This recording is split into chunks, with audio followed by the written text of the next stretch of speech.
الحمد لله نحمده ونستعينه ونستغفره ونعوذ بالله من شرور أنفسنا ومن سيئات أعمالنا من يهده الله فلا مضل له ومن يضلل فلا هادي له أشهد أن لا إله إلا الله وحده لا شريك له وأشهد أن محمدا عبده ورسوله صلوات الله وسلامه عليه أما بعد يا أيها الذين آمنوا اتقوا الله حق تقاته ولا تموتن إلا وأنتم مسلمون يا أيها الناس اتقوا ربكم الذي خلقكم من نفس واحدة وخلق منها زوجها وبث منهما رجالا كثيرا ونساء واتقوا الله الذي تساءلون به والأرحام إن الله كان عليكم رقيبا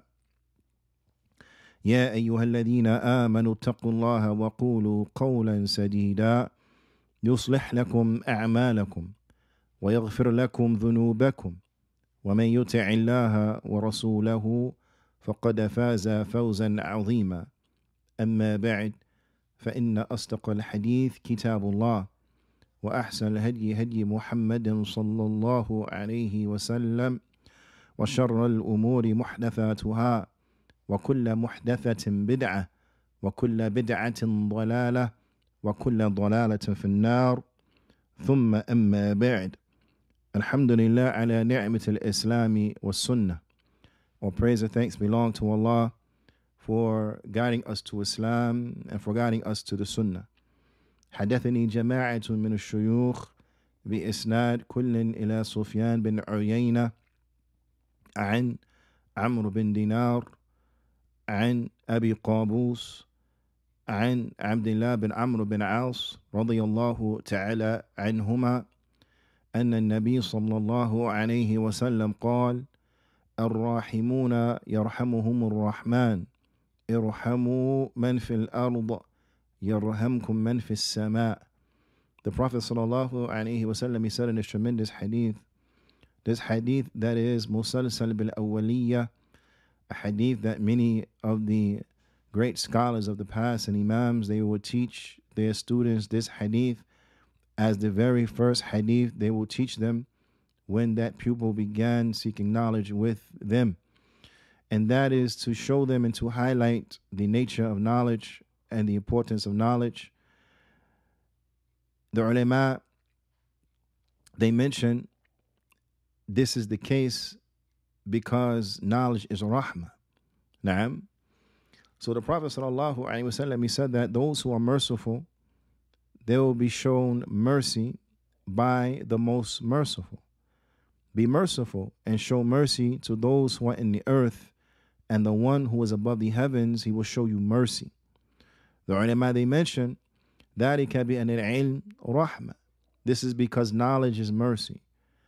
نَتِيجَتُهُ رَحْمَةً فِي الدُّنْيَا وَغَايَتُهُ رَحْمَةً فِي الْآخِرَةِ. The result of knowledge is mercy in this world, and the ultimate goal of knowledge is mercy in the hereafter.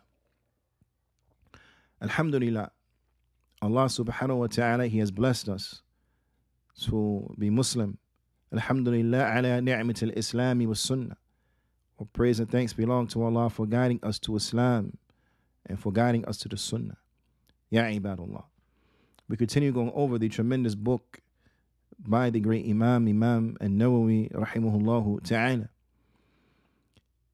That book, which is commonly known as the 40 Hadith of Imam an-Nawawi. As we know, this particular book, it contains slightly more than 40 Hadith. Alhamdulillah, Allah Ta'ala, he has allowed us to reach the 40th hadith of this tremendous book. And that is the hadith an Ibn Umar radiyallahu ta'ala anhuma. قال, he said, أخذ رسول الله صلى الله عليه وسلم بمنكبي. That the Prophet sallallahu alaihi wasallam, he took me by my shoulders. فقال, and he said, the Prophet sallallahu alaihi wasallam, he said unto me, كن في الدنيا كأنك غريب أو عابر السبيل. The Prophet sallallahu alaihi wasallam, he said what translated means, be in this world as if you are a stranger or a traveler just passing through. So be in this world as if you are a stranger. You're gharib. You're a stranger in this world. In this world, you are from the ghuraba. You are from the strangers. This is tremendous within itself. If we were to reflect on this and we were to really contemplate on this, and if we were to really strive to be from the ghuraba, because this is not the only time this phrase or this word is used inside of the text. We have other examples in the text where the Prophet ﷺ, he tells us to be from the ghuraba, and he tells us the reward of the ghuraba, encouraging us to be from the ghuraba. And that is as it comes in that famous hadith, بدأ الإسلام غريبا وسيعود غريبا كما بدأ فطوبى للغرباء. The Prophet ﷺ, he said that Islam began strange, and it shall return to being strange as it began. So glad tidings are for the strangers. The ulama, they mentioned that this glad tiding for the strangers, then this is paradise. And specifically, there is a tree in paradise that bears this name, that this is for the strangers, that they will have this as their reward to be in paradise. And that is to do what? To stick on and to hold on to the religion,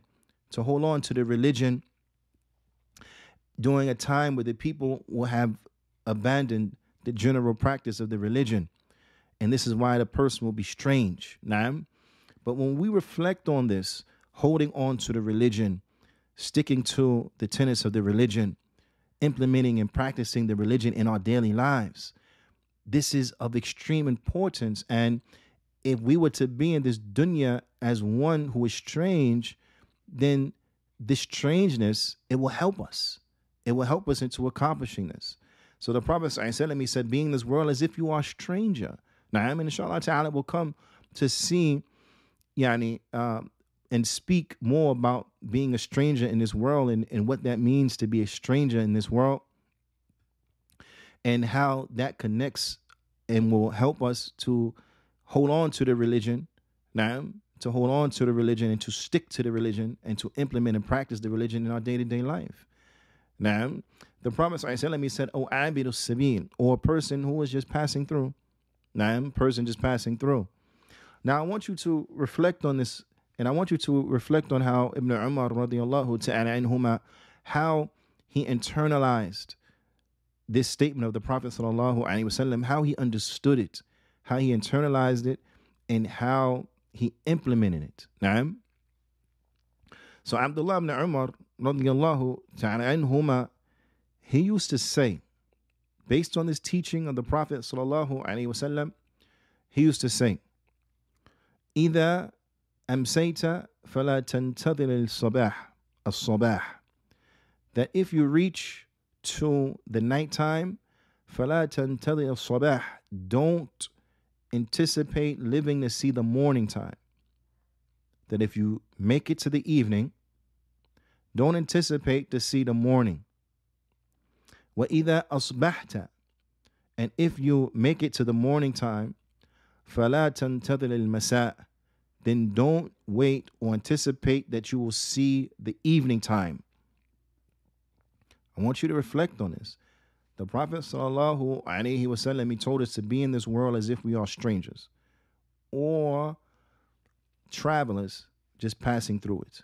Now, so now I want you to reflect on the advice of Ibn Umar radiallahu ta'ala anhuma, because this caused him to constantly say and to often say, if you make it to the morning, if you make it to the evening, don't anticipate seeing the morning. And if you make it to the morning, don't anticipate seeing the evening. What's the connection to being a stranger?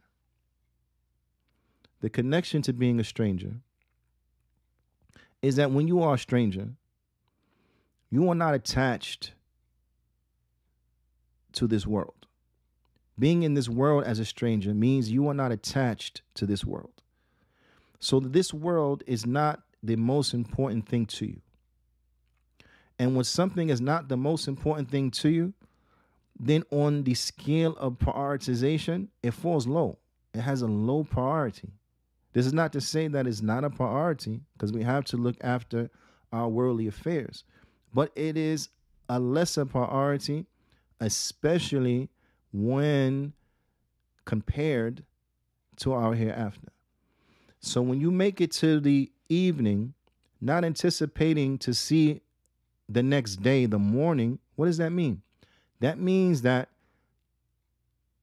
do not procrastinate when it comes to the affairs of your hereafter. Do not allow this dunya to cause you to procrastinate as relates to your affairs in the hereafter. Because remember, you are just a stranger here. That's it. You're just a stranger. So don't allow this dunya to cause you to procrastinate and to lower the prioritization of your hereafter on your list of priorities, so that you put the dunya as a higher priority than the hereafter. No, never do that. Why? Because you may not make it to see the morning time. So if you make it to the evening and you don't make it to see the morning time, then whatever was attached to this dunya, it doesn't matter anyway, because you're not alive to see. You're not alive to see the result of you not sending that email. You know what I mean? The email wasn't sent, so you died that night. Do you think your main concern is going to be you didn't send the email? You think your main concern is going to be you didn't finish whatever is attached to the dunya? Not at all. It's not. This is not even. I don't think you're going to be worrying about that. But what's going to be your main concern is what is in front of you. What is in front of you now? What is the hereafter? You're dead now. So now what's important to you is the hereafter. So if it came down between praying witr or writing that email, which is more important? Praying witr. Naam, it's more important. Because if you died that evening and you didn't make it to see the morning time, and you pray witr, but you didn't send the email, would you have any regrets of not sending the email? Not at all. Who cares? Email wasn't sent. Oh well, I'm dead anyway. It don't matter to me. But if you didn't pray witr, you sent the email because you prioritize the dunya over the akhirah. So you sent the email. You didn't pray witr because you sent the email. Then you die. Are you going to be concerned and regret not praying witr? Most definitely. Most definitely. Now, so this is what is understood by this. When you're a stranger, your prioritization is on the hereafter. The dunya is less. So once the affairs of the hereafter are taken care of, then you get to the dunya, no problem. Now, so in the ideal scenario, what's going to happen is that you put witr first. Witr is to be prayed. You're going to pray witr. When you're done praying witr, then you'll draft the email to be sent. Now, then you'll draft the email. In other words, your energy most of it will have been spent in praying witr. Whatever little bit is left, okay, I'll put that into drafting the email, right? Because as far as the dunya, you're a stranger, so a lot of your attention as relates to it is whatever. I'll get to it, inshallah ta'ala. I'll get to it, and when I get to it, I'm going to be efficient in doing it. I'm not going to half step, but I'm going to be efficient in doing it. I'm going to do it well. I'm going to do it well. However, I'm going to put the bulk of my energy and to prioritize the expenditure of my energy into what? Into the hereafter. So I make sure the hereafter is taken care of. Then once the hereafter is taken care of, then I'm going to put my attention on this dunya. But I'm not going to stress myself out over the dunya and then lose my hereafter. Not doing that. Okay? So I just want you to reflect on this. You know, how Ibn Umar radiallahu ta'ala anhuma, how he internalized and understood this hadith and how it affected his life. Now, how this hadith affected his life. So he used to say, if you make it to the evening, do not wait to see the morning. If you make it to the morning, do not wait to see the evening. وَخُذْ مِنْ صِحَّتِكَ لِمَرَضِكَ, and take from the time that you are healthy for the time that you are sick. Take from the time that you're healthy for the time that you are sick. وَمِنْ حَيَاتِكَ لِمَوْتِكَ, and take from your life for your death. Meaning what? Use your health. Okay? Use your health. And when they say health is wealth, nah, use it. Use your health to benefit you in hereafter.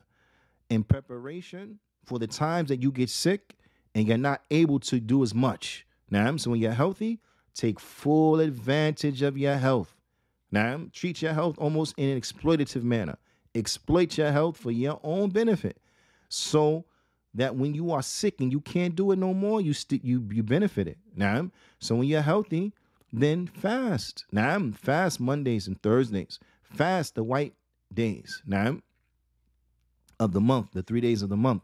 Fast as much as you can, because there's gonna come a time in your life, if you live long enough, there's gonna come a time where you're not able to fast anymore. Your health will be as such that you're not able to fast anymore. So these years that you're young, take advantage of these years. These years that you're healthy, now take advantage of this. Take advantage of your health and fast as much as you can fast, so that when you get sick and you cannot fast anymore, you have a lot of fasting in your record, and you would have established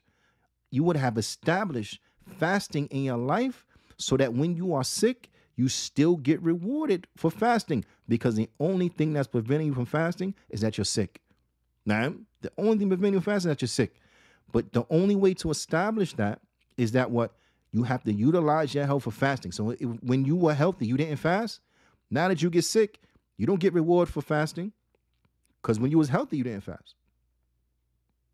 That makes sense? But if you establish fasting when you are healthy, then when you get sick, you still get the reward. Why? Because the only thing stopping you from fasting is what? Is the sickness. That's it. That's the only thing stopping you. Now, and we spoke about this before, so inshallah ta'ala, we're not going to get too much into it.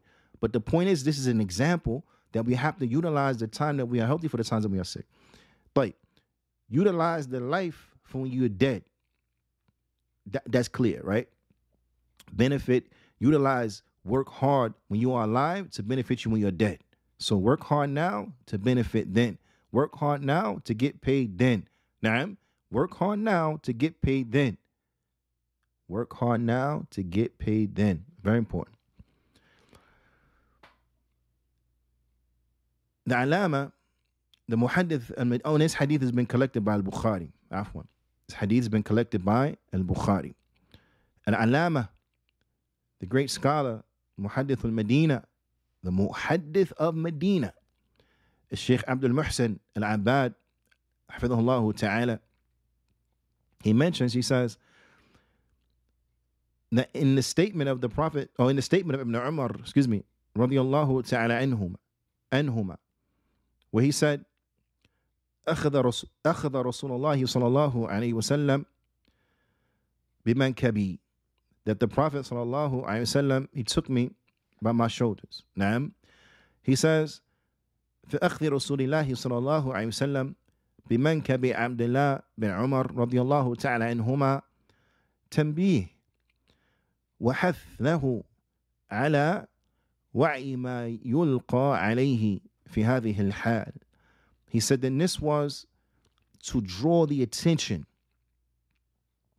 to pay very close attention to what is going to be said in this state. So when you take somebody by their shoulders, this is an indication that that I need to talk to you about something serious, right? But it's also a loving gesture. So it's understood I need to talk to you about something serious, but it's coming from a loving place, coming from a place of love. So I want you to benefit.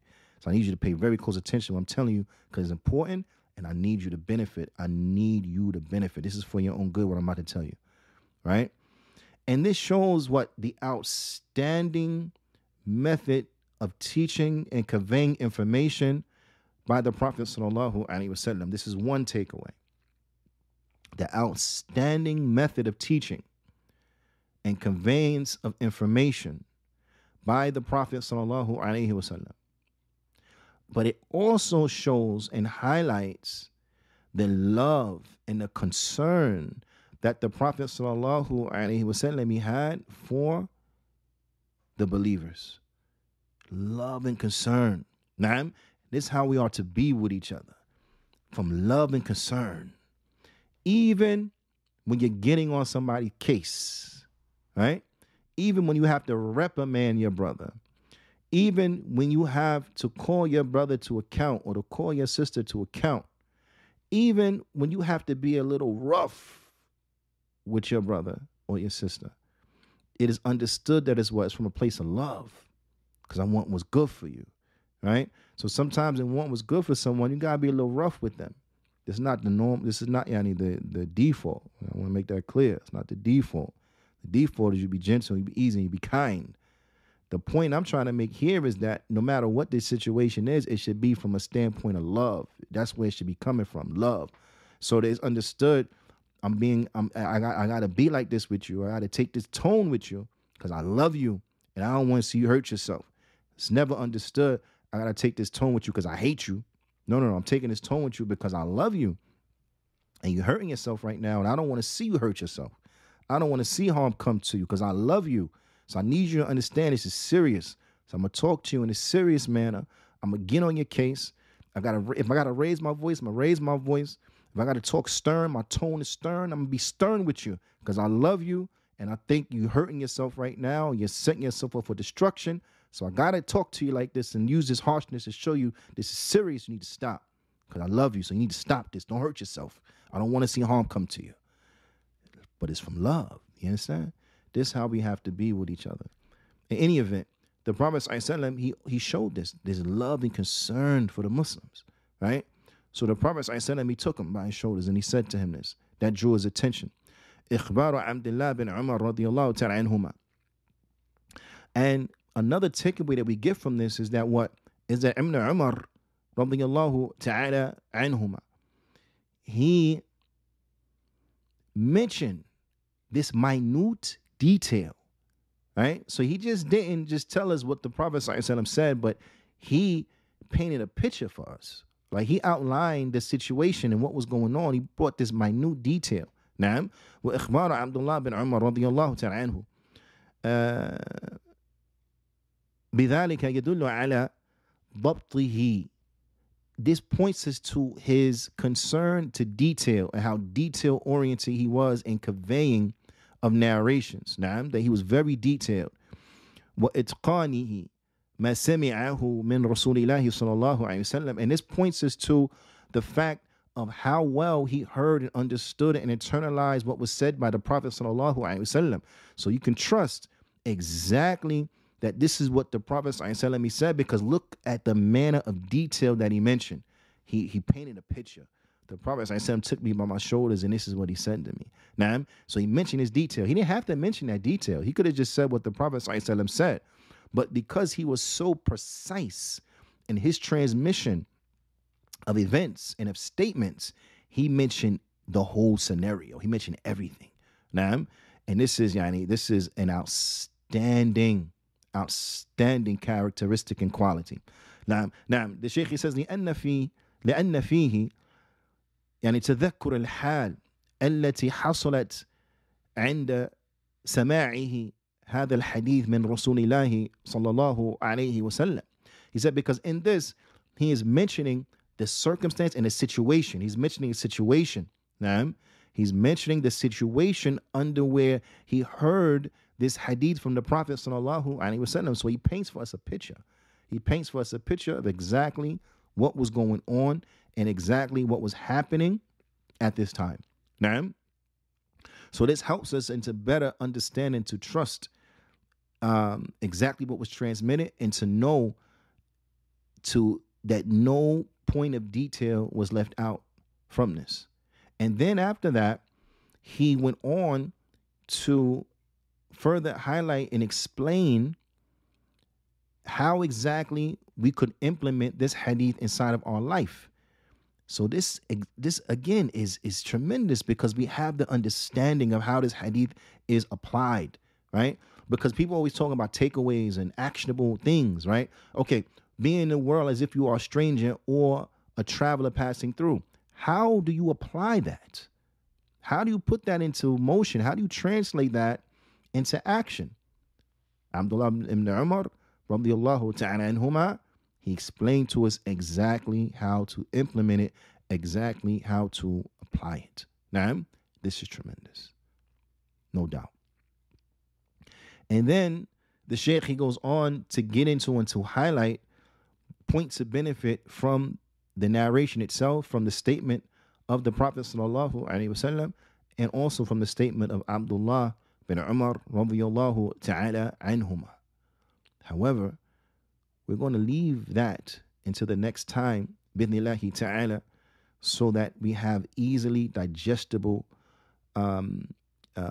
points or efforts, right?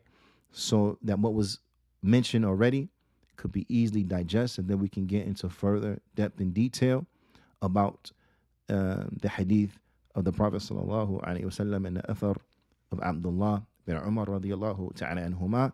So we'll leave that until the next time. فإلا اللقاء, until next time we meet. استودعكم الله والسلام عليكم ورحمة الله وبركاته.